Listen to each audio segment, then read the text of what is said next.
CNXD അഭിപ്രായ survey. കേരളത്തിലെ 14 ജില്ലകളിലായി 140 നിയമസഭാ മണ്ഡലങ്ങളിലേക്ക് നടക്കാനിരിക്കുന്ന തെരഞ്ഞെടുപ്പിൽ ഓരോ ജില്ലകളിലും ഓരോ മുന്നണികൾക്കും വിജയസാധ്യതയുള്ള സീറ്റുകൾ. ആദ്യമായി നോക്കുന്ന ജില്ല പാലക്കാടാണ്. പാലക്കാട് ജില്ലയിൽ 12 സീറ്റുകളാണുള്ളത്. 12 സീറ്റുകളിൽ 7 സീറ്റുകൾ വരെ UDFും 4 സീറ്റുകൾ വരെ LDFും 1 സീറ്റ് NDA സഖ്യവും നേടാനാണ് സാധ്യത.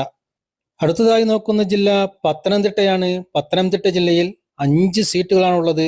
5 സീറ്റുകളിൽ 4 സീറ്റുകൾ വരെ UDFും 1 സീറ്റ് LDFും നേടാനാണ് സാധ്യത. അടുത്തതായി നോക്കുന്ന ജില്ല തിരുവനന്തപുരമാണ്. തിരുവനന്തപുരം ജില്ലയിൽ 14 സീറ്റുകളാണുള്ളത്. 14 സീറ്റുകളിൽ 7 സീറ്റുകൾ വരെ UDFും 4 സീറ്റുകൾ വരെ LDFും 3 സീറ്റുകൾ വരെ NDA സഖ്യവും നേടാനാണ് സാധ്യത. അടുത്തതായി